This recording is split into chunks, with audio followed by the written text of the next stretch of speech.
الحمد لله وكفى وسلام على عباده الذين اصطفى وخاصة على محمد رسول الله صلى الله تعالى عليه وسلم. أما بعد فأعوذ بالله من الشيطان الرجيم. بسم الله الرحمن الرحيم.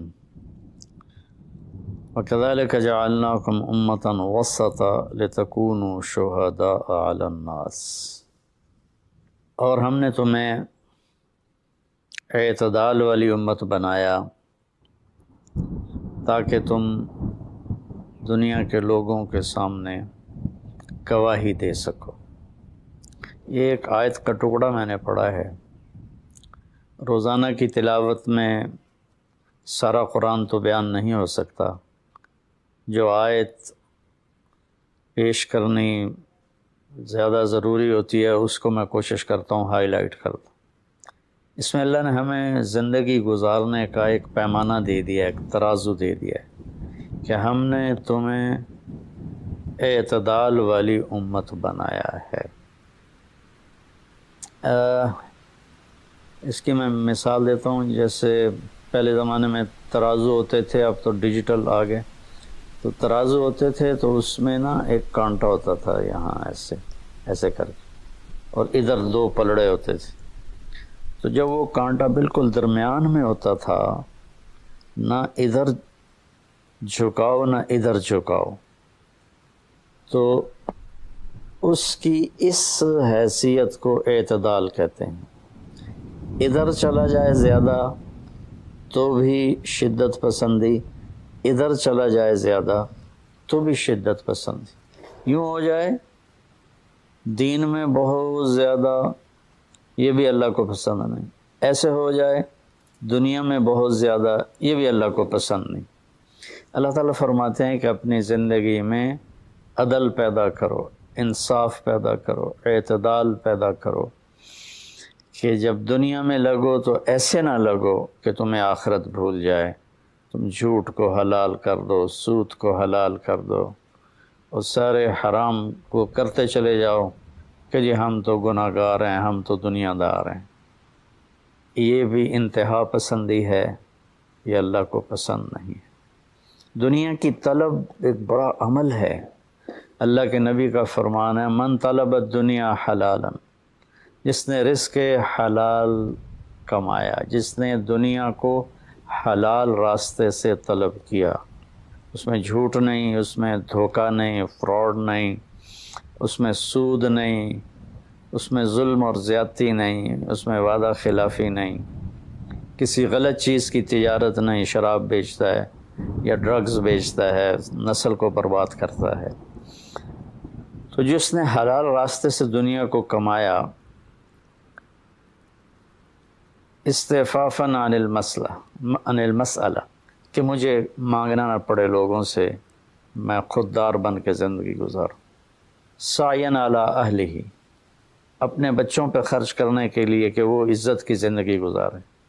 تعطفاً علی جارہ، اپنے آس پاس کے غریب لوگوں پر خرچ کرنے کے لیے جو صبح بازار جاتا ہے اور اپنی جاب پر جاتا ہے، اپنی مزدوری پر جاتا ہے، وہ ریڑھی پر بیٹھتا ہے یا بہت بڑے پروجیکٹ کے آفس میں بیٹھتا ہے، اگر یہ چار باتیں اس کے اندر ہیں، حلال کماتا ہے، جابین رشوت نہیں لیتا، غلط کام نہیں کرتا، اس کی فائل نہیں روکتا، بچوں پہ خرچ کرنے کے لیے اور پڑوسیوں کو نوازنے کے لیے، غریب پڑوسیوں پر خرچ کرنے کے لیے اور سوال سے بچنے کے لیے جو دنیا کو کماتا ہے. تو اب آپ خوشخبری سنیں، لقی اللہ تعالی یوم القیامہ وجہہ مثل القمر لیلۃ البدر، قیامت کے دن وہ اللہ سے ایسے ملے گا کہ اس کا چہرہ 14ویں رات کے چاند کی طرح چمکتا ہوگا. تو ایسی دنیا کمانا بھی بندگی ہے. ریاکاری کے نفل پڑھ رہا ہو تو وہ جہنم ہے، اور ان چار شرطوں کے ساتھ دکان پہ بیٹھا ہو، آفس میں بیٹھا ہو، ریڑھی پہ بیٹھا ہو، تو وہ جنت کا راستہ ہے. اللہ کو اتنا پسند ہے کیونکہ اس میں درمیانی راستہ ہے، اعتدال والا راستہ ہے. اب اس میں انتہا پسندی کیا ہے؟ دوسری حدیث پیش کرتا ہوں. تعس عبد الدینار وعبد الدرهم وعبد القطيفة تعس وانتكس وإذا شيك فلن تقش إن أعطي رضي وإن لم يعطى سخط. آپ نے فرمایا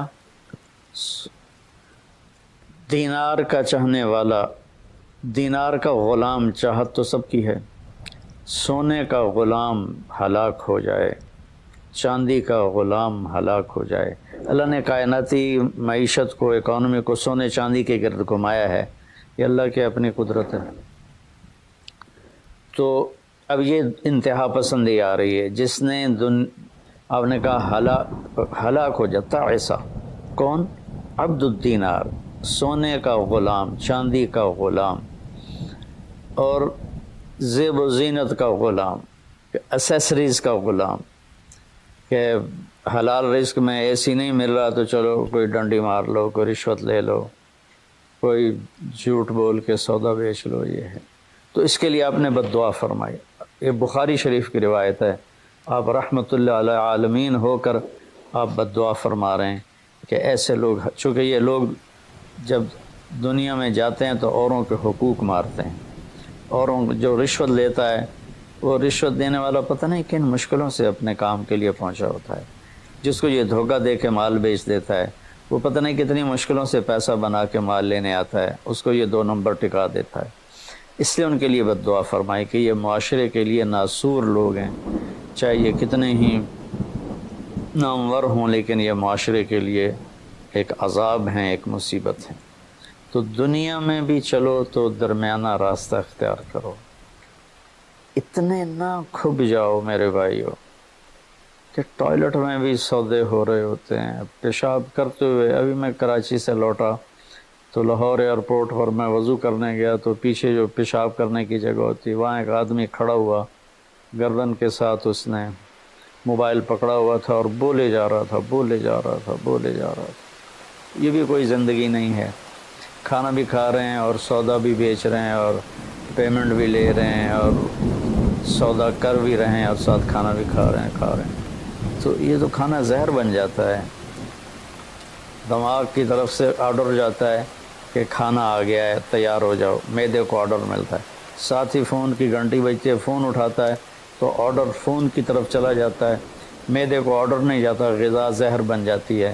تو ایسی دنیا کما کے کیا کرنا جس میں آپ کی صحت ہی برباد ہو جائے اور آپ اتنے مصروف ہو جائیں کہ گھر میں آ کر بھی کوئی بچوں سے دلچسپی نہیں، بس اپنے موبائل پر یا سودے کر رہے ہیں یا موبائل پہ کوئی گیمیں کھیل رہے ہیں یا کوئی مووی دیکھ رہے ہیں یا کوئی ڈرامہ دیکھ رہے ہیں. کتنی مائیں ہیں جو اس طرح اپنے بچوں کو جھٹک دیتی ہیں، وہ ڈرامہ دیکھ رہی ہوتی ہیں یا کوئی مووی دیکھ رہی ہوتی ہیں یا کوئی کلپ دیکھ رہی ہوتی ہیں، تو بچہ آتا ہے تو اس کو ہوں ہاں کر کے ٹال دیتی ہیں. میرے بھائیو، میری بہنوں، اپنی زندگی کو وہ درمیان میں لاؤ. میں آپ کو مثال دیتا ہوں. گاڑی کے چاروں ٹائر میں ہوا بیلنس ہو تو گاڑی صحیح چلتی ہے، چاہے ایف ایکس کیوں نہ ہو. اور اگر ہوا اوپر نیچے ہے، بیلنس نہیں ہے، تو مرسڈیز بھی ہوگی تو وہ چلنے میں آپ کو تکلیف دے گی. ایک گاڑی ہے، انسان بھی، اس کو بھی بیلنس آف لائف چاہیے. کہ گھر میں آؤ تو گھر کے ہو جاؤ، فون آف کر دو اور اپنے بچوں سے بات کرو، بیوی سے بات کرو، ان کے ساتھ بیٹھو، ان سے گپ شپ کرو اور گھر کی باتیں کرو، گھر کے مسائل ذکر کرو. باہر کے مسائل کو گیٹ پہ چھوڑ کے آ جایا کرو. تو یہ تو دنیا ہے نا، اللہ نے اس میں ناپسند کیا ہے کہ ہم اپنے آپ کو زیادہ کھپائیں. لیکن دین میں بھی اللہ نے ناپسند کیا ہے کہ ہم اس میں زیادہ لگ جائیں. لا تغلوا فی دینکم، اپنے دین میں انتہا پسندی پہ مت جاؤ. اللہ نے اپنے محبوب سے فرمایا فلا تذهب نفسک علیہم حسرات. میرے نبی، آپ ان غیر مسلموں کو تبلیغ کرتے ہوئے اتنا دکھ نہ اٹھائیں کہ آپ خود آہیں بھرتے بھرتے فوت ہو جائیں. اللہ نے اپنے نبی سے فرمایا. نماز لمبی کی تو اللہ نے اس سے منع فرما کر فرمایا کہ ما انزلنا علیک القرآن لتشقی. اللہ نے اپنے نبی سے اعتدال مانگا. لا تبسطها کل البسط. میرے نبی، آپ مال خرچ کریں لیکن سارا نہ خرچ کریں، کچھ بچا کے بھی رکھیں. اللہ نے اپنے محبوب سے فرمایا. اس لیے تو اللہ نے زکوٰۃ کا نظام چلایا. تو اور ایک حدیث پیش کرتا ہوں. 3 صحابہ آئے حضرت عائشہ رضی اللہ عنہ کے پاس کہ اللہ کے نبی کی رات کیسی ہوتی ہے. تو انہوں نے فرمایا کہ سوتے بھی ہیں اور اٹھتے بھی ہیں، نفل بھی پڑھتے ہیں، بلکہ آپ کی بہت خوبصورت عادت تھی جب آپ تہجد سے فارغ ہو جاتے تو یوں کر کے لیٹ جاتے، ایسے کر کے، اور حضرت عائشہ رضی اللہ تعالیٰ عنہ بھی اٹھ جاتی تو آپ ان کے ساتھ اسی حال میں باتیں کرتے، گپ شپ لگاتے. تہجد کے وقت میں اپنی بیگم سے پیار محبت کی باتیں ہو رہی ہیں، اتنے میں حضرت بلال اذان دیتے تو آپ اٹھ کے 2 رکعت سنت ادا کرتے اور نماز پڑھانے کے لیے مسجد تشریف لے جاتے تھے. تو اتنی اعتدال کی لائف تھی، ہنسی مذاق فرماتے تھے. اور حضرت عائشہ رضی اللہ عنہ کو لقمے بنا کے کھلاتے تھے، ان کو آٹا گوندھ کے دیتے رہے جب تک حضرت عائشہ رضی اللہ عنہ کو آٹا گوندھنا نہیں آیا، کہ وہ چھوٹی عمر میں ان کی شادی ہوئی تھی. تو انہوں نے جب یہ سنا تو کہنے لگے وہ تو اللہ کے نبی ہیں، وہ تو کچھ بھی نہ کریں، بخشائے ہیں، ہمیں تو کچھ کرنا چاہیے، کیا کریں؟ ایک نے کہا میں ساری رات نہیں سوؤں گا، نفل پڑھوں گا، کتنی اچھی نیت کی ہے. دوسرے نے کہا میں ساری زندگی روزے رکھوں گا، کبھی افطار نہیں کروں گا، کتنی اچھی نیت ہے. تیسرے نے کہا میں شادی نہیں کروں گا، بس اللہ کی عبادت کروں گا اور اللہ کے راستے میں جہاد کروں گا، کتنی اچھی نیت ہے. آپ کو پتہ چلا تو آپ نے تینوں کو بلا لیا. تو آپ نے ان کو ڈانٹ پلائی، تم میرے اللہ کو مجھ سے زیادہ جانتے ہو، تم میرے اللہ سے مجھ سے زیادہ ڈرتے ہو، زیادہ تقوی والے ہو. میں تم میں سب سے زیادہ اپنے اللہ کو جانتا ہوں، سب سے زیادہ اللہ سے ڈرتا ہوں. میں کھاتا بھی ہوں، روزہ بھی رکھتا ہوں، میں نے شادی بھی کی ہے، میں سوتا بھی ہوں اور میں جاگتا بھی ہوں. اور میں نے آپ نے تو 11 شادیاں کی، 9 بیویاں زندہ تھیں جب آپ دنیا سے تشریف لے گئے. تو آپ کی ایک خوبصورت زندگی تھی ان کے ساتھ. تو آپ نے تینوں کو ڈانٹا اور فرمایا کہ اعتدال کے ساتھ چلو. جس نے کہا میں شادی نہیں کروں گا شادی کرے، جس نے کہا میں روزہ نہیں چھوڑوں گا وہ روزہ چھوڑے. کہ مہینے میں 3 روزے رکھو، بس 13، 14، 15. اور جس نے کہا میں رات سوؤں گا نہیں وہ آرام بھی کرے اور اٹھے بھی سے. تو یہ زندگی اعتدال والی اللہ کا تو دین میں انتہا پسندی اچھی نہیں لگتی، اور اللہ نے اس کو رد فرمایا. ہمارے بعض نادان دوست قربانی کے نام پر پورے گھر کو اجاڑ دیتے ہیں اور انہیں احساس بھی نہیں ہوتا کہ کتنا بڑا نقصان کر رہے ہیں. سب سے بڑا تقاضا اسلامی تاریخ میں جنگ بدر کا ہے. اس سے بڑا تقاضا قیامت تک نہیں آئے گا، کہ جن کے بارے میں اللہ کے نبی کی وہ گواہی ہے جو قیامت تک کسی کے لیے نہیں. ان تہلک هذه العصابة فلن تعبد. میرے رب اگر آپ نے اس جماعت کو ہلاک کر دیا تو پھر آپ کا نام لینے والا کوئی نہیں بچے گا. اتنی بڑی گواہی 313 کی، اور یہ اتنا بڑا تقاضا تھا اور اتنا بڑا یہ اس وقت اہم اور ضروری کام تھا. آپ نکلے اور ذوالحلیفہ 7 میل دور ہے. جب وہاں پہنچے تو حضرت عثمان اور اسامہ رضی اللہ عنہما کو آپ نے واپس بھیج دیا کہ آپ کی بیگم حضرت رقیہ رضی اللہ تعالیٰ عنہ وہ حضور صلی اللہ تعالیٰ علیہ وسلم کی دوسرے نمبر کی بیٹی تھیں. حضرت زینب پہلے نمبر پر، حضرت رقیہ دوسرے نمبر پر، ام کلثوم تیسرے نمبر پر، حضرت فاطمہ چوتھے نمبر پر. تو بیمار ان کو چیچک نکل آیا تھا تو ان کو وہاں سے واپس بھیجا کہ جاؤ تم رقیہ کی تیمارداری کرو. وہ جنگ بدر میں شریک نہیں ہوئے، میرے نبی نے واپس کیا، لیکن جنگ بدر کے شریک صحابہ میں ان کا نام لکھوایا، دونوں کا. جب ہم بدری صحابہ کی فہرست کھولتے ہیں تو اس میں اسامہ اور عثمان رضی اللہ عنہما دونوں کا نام ذکر ہے، اور مال غنیمت میں ان کا حصہ بھی رکھا آپ نے. اتنے بڑے تقاضے کو آپ نے بیوی کی بیماری کی وجہ سے پیچھے کر دیا اور ان دونوں کو واپس بھیجا. اور رقیہ رضی اللہ عنہ کا انتقال ہو گیا جب آپ واپس تشریف لائے تو وہ دفن ہو چکی تھی، تو آپ نے ان کی قبر پہ جا کر دعا فرمائی۔ تو میرے بھائیوں، دین میں بھی اعتدال ہو، دنیا میں بھی اعتدال ہو۔ یہ رہبانیت تو نصارہ عیسائیوں میں تھی کہ شادی نہیں کرنی، نہانا نہیں، بال نہیں کٹوانے، ناخن نہیں صاف کرنے، پہلے، اب نہیں، پہلے جو قدیم عیسائی مذہب تھا۔ تو طبیعت میں اتنی شدت، غیر فطری زندگی، پھر وہ دوسرے طریقے سے اپنی خواہشات کو پورا کرتے تھے۔ تو اس سے میرے نبی نے روکا۔ بعد میں ایک ٹرینڈ چل گیا کثرت عبادت کا، لیکن وہ کوئی معیار نہیں ہے کہ فلاں بزرگ سے انہوں نے 40 سال عشاء کے وضو سے فجر کی نماز پڑھی، اور فلاں بزرگ سے انہوں نے 30 سال عشاء کے وضو سے فجر کی نماز پڑھی، اور فلاں بزرگ سے وہ 25 سال جنگل میں پھرتے رہے۔ بھلا یہ بھی کوئی دین ہے جو پیش کیا جائے؟ ہمارا دین تو پوری دنیا کو پیش کرنے کے لیے ہے۔ ان الدین عند اللہ الاسلام۔ اب اسلام ہی ایک مذہب ہے جو باقی ہے اپنی صحیح معنی میں، تو ہمیں پیش کرنا ہے لوگوں کو۔ یہ تو ہم اپنوں کو پیش نہیں کر سکتے کہ 25 سال جنگلوں کی خاک چھانتے رہے۔ یہ تو رہبانیت سے بھی کوئی آگے کی چیز ہے، لیکن یہ ان کی بزرگی کے طور پہ بیان کیا جاتا ہے۔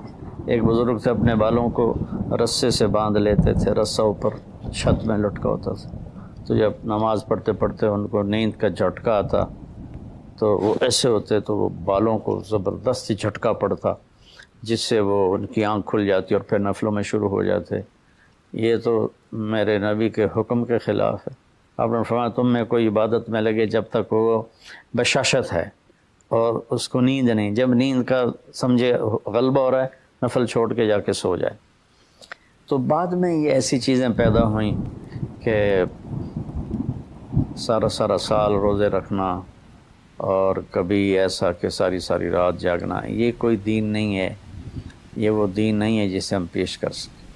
ایک بزرگ کا انتقال ہوا تو میں تعزیت کے لیے گیا، تو ان کے بیٹے بتانے لگے کہ ہمارے والد صاحب صبح 3 بجے اٹھ کے نیچے اپنے کمرے میں آ جاتے تھے جہاں مریدین آتے تھے اور باقی جو ان کے اپنے علمی کام ہوتے تھے، اور رات 11 بجے واپس جاتے تھے۔ ساری زندگی یہ معمول رہا۔ یہ کوئی قابل ذکر بات نہیں ہے جس کو ہم بطور ایک نمونہ پیش کریں۔ میرے نبی نے اپنی زندگی کو 4 حصوں میں تقسیم کیا ہوا تھا۔ ایک حصہ لوگوں کے لیے، ایک بیوی بچوں کے لیے، ایک اپنی ذات کے کاموں کے لیے، آپ اپنے کپڑے خود دھوتے تھے، 9 بیویاں تھیں، آپ اپنے کپڑے خود دھوتے تھے، اور ایک حصہ آپ نے رکھا ہوا تھا اللہ کے لیے۔ تو آپ سے زیادہ مشکل لائف کسی کی نہیں، آپ سے زیادہ بڑا ذمہ دار کائنات میں کوئی نہیں۔ آپ نے زندگی کو 4 حصوں میں ڈیوائیڈ کیا ہوا تھا۔ تو اگر ہم دنیا میں لگتے ہیں تو حلال حرام بھول جاتے ہیں، جھوٹ سچ بھول جاتے ہیں، دھوکہ دیانت کو بھول جاتے ہیں، اور دین میں لگتے ہیں تو بچے بیوی بھول جاتے ہیں، اپنے کام کاروبار بھول جاتے ہیں۔ آپ دیکھیں اصحاب صفہ وہ تھے جن کا کوئی کام نہیں تھا، لیکن 10 مبشرہ میں سے ایک بھی اصحاب صفہ میں نے، خلفاء میں ایک بھی اصحاب صفہ میں نے۔ اور اصحاب صفہ کوئی دینی تقاضوں کے لیے فارغ نہیں بیٹھے تھے، اصحاب صفہ کا ٹھکانہ کوئی نہیں تھا۔ جب صدیقی دور میں ٹھکانے مل گئے تو اصحاب صفہ بھی ختم ہو گئے۔ تو بھائیو، میری گزارش ہے آپ سب کی خدمت میں کہ اعتدال کی زندگی گزارو، اللہ کے واسطے اعتدال کی زندگی گزارو۔ ایک صحابی آئے، بڑے مالدار تھے، کپڑے ان کے پرانے بھی تھے اور بڑے گھٹیا قسم کے تھے اور میلے بھی تھے۔ آپ نے ان سے فرمایا کیا ہوا، غریب ہو گئے ہو؟ کہا جی نہیں۔ آپ نے فرمایا تو اللہ نے جو تجھے دیا ہے تو وہ چاہتا ہے کہ اللہ تیرے اوپر اس کا اثر دیکھے، اٹھو جا کے کپڑے تبدیل کر کے آؤ۔ آپ نے ان کو واپس بھیجا، ان کے کپڑے تبدیل کروائے۔ تو یہ کہ کسی کو اللہ رزق دیتا ہے، وہ اچھے کپڑے پہنتا ہے، اچھی سواری استعمال کرتا ہے، اچھے گھر میں رہتا ہے، اپنا کاروبار دیکھتا ہے، اس کو دنیا داری نہیں کہتے۔ دنیا داری تو جھوٹ اور فراڈ اور حرام اور رشوت، اتنے غلط راستوں سے جو جانا ہے کاروباری زندگی میں، یہ دنیا داری ہے۔ عبد الرحمن بن عوف رضی اللہ تعالیٰ عنہ نے وراثت میں اتنا سونا چھوڑا کہ بچوں میں تقسیم کرنے کے لیے وراثت کو کاٹتے کاٹتے آریاں ٹوٹ گئیں. 1000 گھوڑے، 10,000 بکریاں اور 1000 اونٹ، یہ مال مویشی ان کے پاس تھے اور زمینیں الگ تھیں. لیکن وہ 10 بڑے صحابہ میں ہیں، ٹاپ 10 صحابہ میں ہیں. تو بھائیو، رمضان کا مہینہ ہے، اللہ سے مانگیں کہ اللہ ہمیں اعتدال والی زندگی نصیب فرمائے. السلام علیکم.